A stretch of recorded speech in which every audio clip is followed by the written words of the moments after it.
Hello friends, आज हम देखने वाले हैं कि ओपन इंटरेस्ट ऑप्शन चेन में जो आप ओपन इंटरेस्ट देखते हो या फिर फ्यूचर्स के जो ओपन इंटरेस्ट देखते हो, वो कैसे क्या बनते हैं।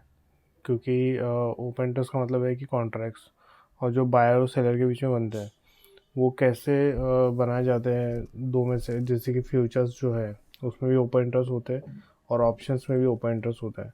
तो इनका मतलब क्या है, आज हम पूरा ओपन इंटरेस्ट के बारे में ही देखेंगे। चलिए चालू करते हैं। हम फ्यूचर्स के ओपन इंटरेस्ट से स्टार्ट करते हैं। तो फ्यूचर्स के जैसा फ्यूचर्स का ओपन इंटरेस्ट है, ऐसा ही ऑप्शंस में कॉल और पुट का ओपन इंटरेस्ट होगा। तो जो फ्यूचर्स है, फ्यूचर्स के अंदर में हम एक एग्जांपल के लिए एक रेट लेते हैं। जैसे फ्यूचर का रेट चल रहा है 21,510। तो इस रेट के ऊपर में हम पूरे कॉन्ट्रैक्ट को बनते या कटते हुए देखेंगे। तो समझ के चलते हैं कि नया फ्यूचर्स का एक्सपायरी स्टार्ट हुआ। ठीक है। तो वहाँ पे पहली बार कोई ट्रेड होता है 21,510 के रेट से। तो वहाँ पे नया बायर आएगा B1 और एक नया सेलर आएगा S1। दोनों के बीच में जो कॉन्ट्रैक्ट होगा, NSC जो है दोनों के बीच में रहती है और दोनों के बीच में कॉन्ट्रैक्ट बनेंगी। वो लॉट हम अभी रेफरेंस इजी कैलकुलेशंस के लिए एक लॉट के हिसाब से देखेंगे। तो एक लॉट इसने भी B1 ने भी बनाया और S1 ने भी बनाया। तो दोनों दोनों ने एक लॉट कॉन्ट्रैक्ट क्रिएट करे, तो जिससे वो जो OI हो जाएगा वो हो जाएगा 1। ठीक है। अभी ऐसे ही कुछ मिनट के बाद में फिर से एक बायर आता है और इसको हम दे देते B2 और एक फिर से एक सेलर आता है जिसको बोल देता है S2। तो जो अभी जो कॉन्ट्रैक्ट क्रिएट हुआ ये नए बायर और सेलर्स के बीच में हुआ, तो इसलिए हो जाएगा ओपन इंटरेस्ट हो जाएगा 2। अभी क्या होता है कि फिर से एक नया से बायर आता है, तो ये हो गया B3। अभी ये एक नया सेलर आया, ये हो गया S3। अब यहाँ पे जो ओपन इंटरेस्ट हो जाएगा ये 3। नए नए बंदे आ रहे हैं इसलिए ओपन इंटरेस्ट 3। समझ के चलते हैं कि ये S2 वाले को एग्ज़िट मारना है। ठीक है। तो जब एग्ज़िट की बात आती है तब नए बंदा चाहिए जिसको कॉन्ट्रैक्ट को शिफ्ट करे, और वो होना चाहिए सेलर।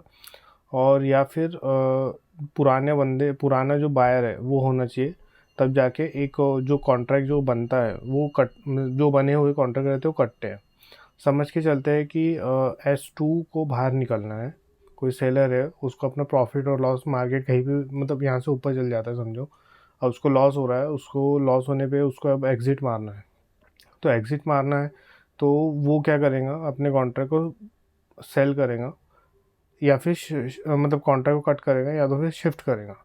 अगर समझ के चलते हैं कि उसने शिफ्ट किया, मतलब वो ऐसे दिखता तो है नहीं हमें, तो बस वो नए नए लोग पुराने पुराने लोग ऐसे आते रहते। तो समझ के चलते कि एक नया सेलर आया S4। ठीक है। तो यहाँ पे नया कॉन्ट्रैक्ट बनता नहीं है, ये कॉन्ट्रैक्ट यहाँ पे शिफ्ट हो जाता है। तो अब जो B2 के हिसाब से जो बायर 2 जो है उसका जो लॉस और प्रॉफिट चलेगा ये S4 वाले के साथ में चलेगा। ठीक है। अब यहाँ पे जो आ जाएगा, अब जो भी प्रॉफिट और लॉस रहेगा S4 वाले का रहेगा।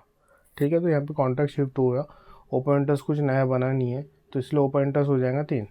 ठीक है। अभी क्या होता है कि समझ के चलते हैं कि फिर से एक नया यहाँ पे बायर आता है और एक नया सेलर आता है। ठीक है। तो यहाँ पे एक कॉन्ट्रैक्ट और बन जाता है।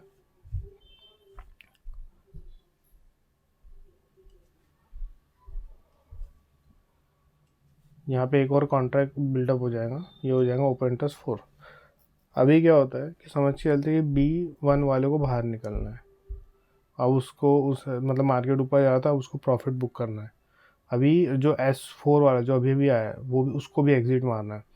तो B1 वाला जो है वो पुराने पुराने अगर बायर और सेलर है तो यहाँ पे कॉन्ट्रैक्ट कट हो जाता है।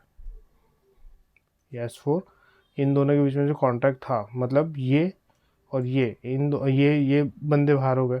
अब यहाँ पे जो कॉन्ट्रैक्ट था ये हो गया कट, एक कॉन्ट्रैक्ट हो गया कट। तो यहाँ पे जो अब नया जो अब ओपन इंटरेस्ट कितना बचेगा कट होने पे, ये हो जाएगा 3। अब इन दोनों के बीच में जो भी लॉस प्रॉफिट चलेगा इन दोनों के बीच में चलेगा, क्योंकि ऑप्शंस और फ्यूचर और ऑप्शन जो है वो ज़ीरो सम गेम है। तो लॉस और प्रॉफिट, एक का लॉस दूसरे का प्रॉफिट, ऐसे ही चलता है।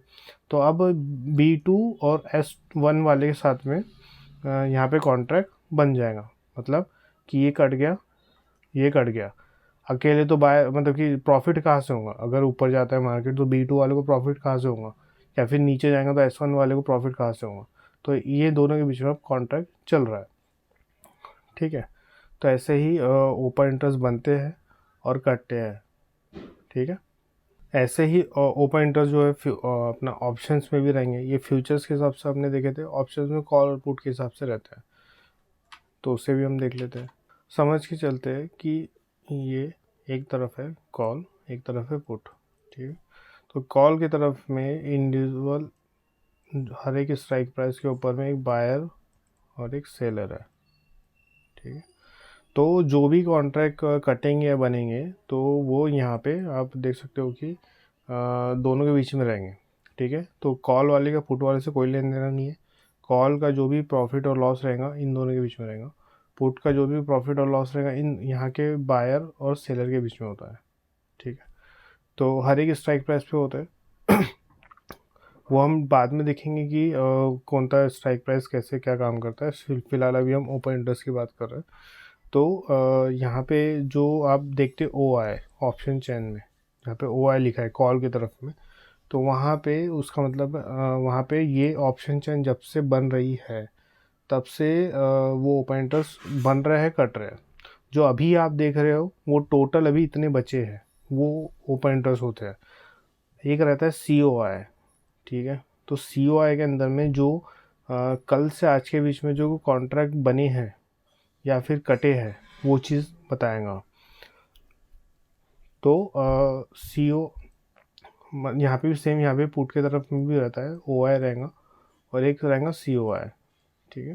तो पुट के तरफ में जब से ऑप्शन चेन बनी है तब से पुट के तरफ में अभी कॉन्ट्रैक्ट इतने बचे हैं इस स्ट्राइक, मतलब जो भी आप स्ट्राइक प्राइस देख रहे हो उस पर, ठीक है। समझ के चलते कि हम कोई पर्टिकुलर 21,500 की ही हम स्ट्राइक प्राइस पकड़ के चल रहे हैं। तो 21,500 के कॉल की तरफ में आप देखोगे OI रहेगा, COI रहेगा। पुट तरफ में देखोगे COI रहेगा और OI रहेगा। तो वहाँ पे जो OI जो रहेगा ये टोटल है, ठीक है। COI जो है ये कल से आज के बीच का डिफरेंस है। जैसे ही हमने देखे थे कि जो फ्यूचर्स के हिसाब से जो ओपन इंटरेस्ट रहता है, सेम प्रोसीजर यहाँ पे कॉल तरफ में भी होंगी, सेम प्रोसीजर यहाँ पे पुट तरफ में भी होंगे। तो कंफ्यूज नहीं होना, वो एक सिंपल वे है देखने का, इसलिए मैंने आपको उस तरीके से बताया था। ऑप्शंस के अंदर में थोड़ा सा डिफ़िकल्ट होता है समझना, इसीलिए मैंने फ्यूचर का एग्जांपल दिया था। अभी हम आगे के वीडियोस में देखेंगे कि वॉल्यूम्स क्या होता है, वॉल्यूम्स और ओपन इंटरेस्ट को हम कैसे देखेंगे, IV क्या होती है, LTP क्या होती है, उस ये हम एक एक टॉपिक को अच्छे से लेंगे डिटेल में। उसके फार्मूलाज भी हम डीप में देखेंगे कि ये कैसे क्या वर्क करते हैं। तो और ऑप्शन ग्रिक्स के बारे में भी हम देखेंगे। तो मैं एक सीरीज़ ही वीडियोस के डालने वाला हूँ जिसके अंदर मैं ऑप्शन चेन से रिलेटेड डेटा को कैसे रीड करना, ठीक है। तो पसंद आया तो आप लाइक कर दीजिए और शेयर कर दीजिए। Thank you.